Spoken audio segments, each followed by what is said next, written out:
Bueno, continuando y en este escenario y contexto de inicio de esta semana, cito brevemente, el presidente rumbo a Estados Unidos, el gobierno lanza una expectativa de un apoyo del Tesoro norteamericano.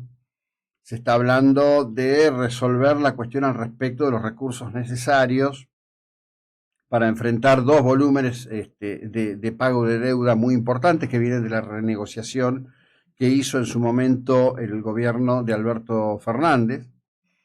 En ese escenario, además, por supuesto, está toda esta jugada, todo este tema de presión sobre el dólar, de cuál debe ser el valor, de cómo debe acompañar, cómo no debe acompañar. Han desaparecido, hay que decirlo, de la escena, no están tuiteando hace ya más de 2 semanas, muchos de los que habitualmente explicaban por qué la restricción de pesos debía impedir una disparada del valor de cuántos pesos necesito para adquirir un dólar. Todo esto tiene que ver con una cuestión política. A ver, en todas las ocasiones siempre fueron las cuestiones políticas. Era una cuestión política cuando Menem era presidente, Cavallo era ministro de Economía, y comenzaron a disputar entre ellos los escenarios de poder, y en vez de avanzar con lo que se llamaban en aquel momento reformas de tercer piso, es decir, las reformas que llevarían a tener un Estado virtuoso, un Estado ordenado, un Estado que esté al servicio del ciudadano, comenzó una pelea entre ellos que hizo que se empezara a percibir la falta de atención y aplicación sobre las cuestiones que hacen y tienen que ver con el desarrollo de la economía de la Argentina. No deja de llamarme la atención lo prolífico que está el ex ministro de Economía, último ministro de Economía del gobierno de Juntos por el Cambio, Hernán Lacunza, que se ha mostrado muy crítico de la presentación del proyecto de presupuesto para 2026 y que ha estado dando notas en medios metropolitanos, haciendo una fuerte acción de incidencia negativa con sus expresiones.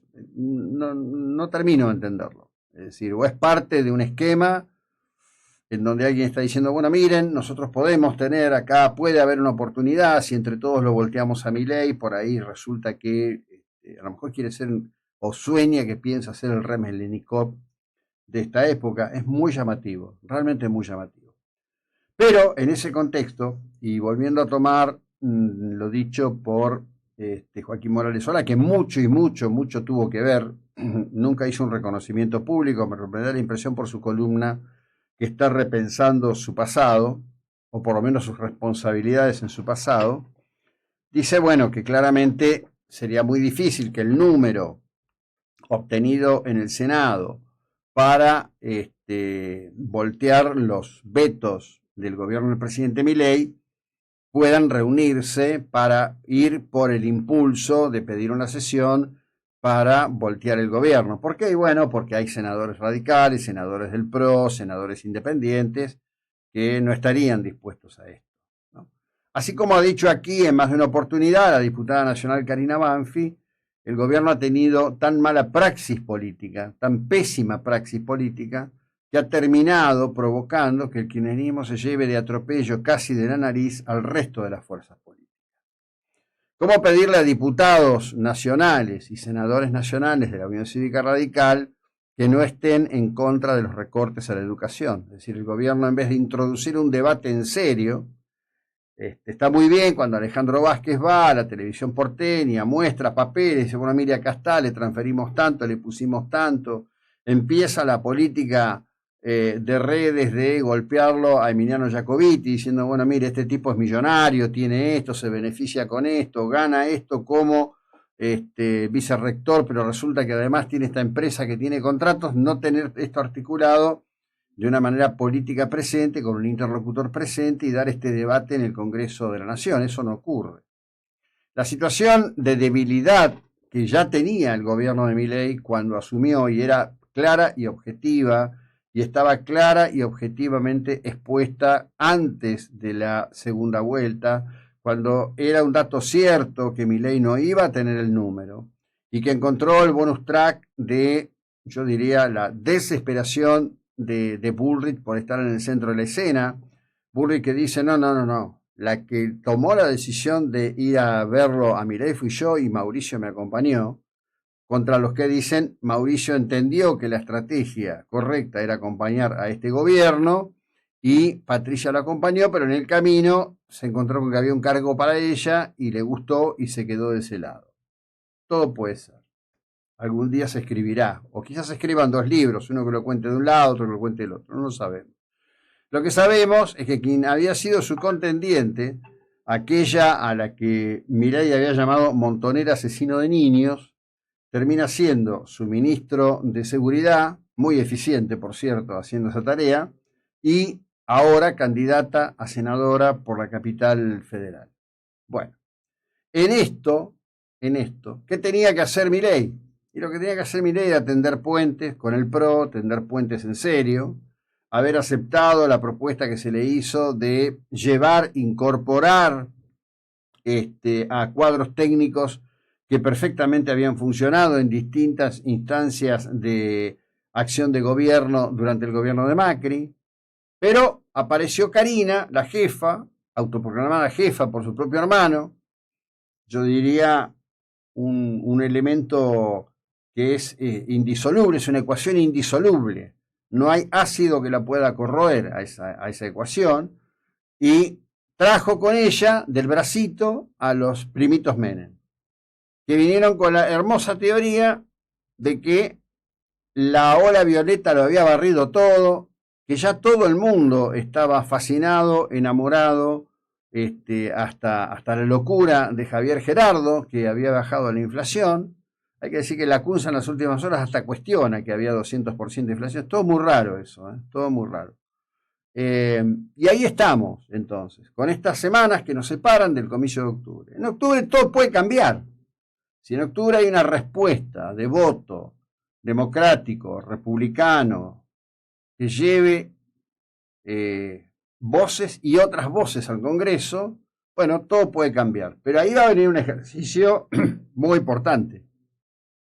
No está claro si solamente con el espanto todos aquellos que frivolizaron una vez más su responsabilidad de votar, como ocurrió en esta elección de la provincia de Buenos Aires, o de votar en blanco, en el tema de yo soy tan bueno, yo soy tan puro, yo soy tan genial, yo sueño una patria tan hermosa que ninguno me representa, más o menos esa es la idea, mientras que del otro lado les da lo mismo, les da lo mismo. Si la gente que metió en las listas el armador desarmado Sebastián Pareja las hubiera puesto en listas peronistas, los hubieran votado, porque ahí pasa por otro lado, pasa como que hay otra cultura, como que es de otra cosa, es distinto. Y así estamos. En orden a lo que ocurre, y viniendo ahora ya con otro escenario de temas que están ocurriendo, hubo una serie de homenajes y despedidas al asesinado Christian Kirk. En uno de ellos estuvo Donald Trump. Allí habló la esposa, la viuda de Kirk, quien dijo que tal como lo hizo Cristo y respetando sus enseñanzas, lo perdona al asesino de su marido. Kirk es infinitamente más conocido ahora que lo que fue en vida, ¿no? Era un personaje, sí. Era alguien conocido, sí. Era citado como una figura del neoconservadurismo de derechas norteamericanos, sí. Pero el nivel de impacto que ha tenido su figura, la cantidad de videos al respecto de su persona y de sus dichos que están circulando es realmente impresionante.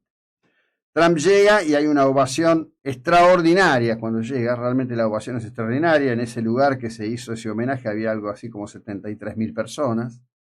Evidentemente iba a ser, digamos, súper bien recibido el presidente norteamericano allí, tropa propia, emocionalidades a flor de piel, etcétera, etcétera, etcétera.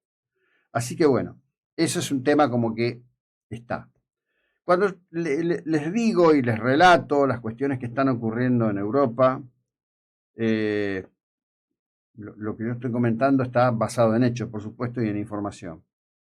Pero quería compartir en el cierre de este bloque las apreciaciones de un colega, en realidad es un colega español que conduce un espacio muy importante, hablando de los temas que tienen que ver con esta crítica situación que se vive en el continente europeo. Che, ahora sí se puede decir que está luminosa la mañana, ¿eh?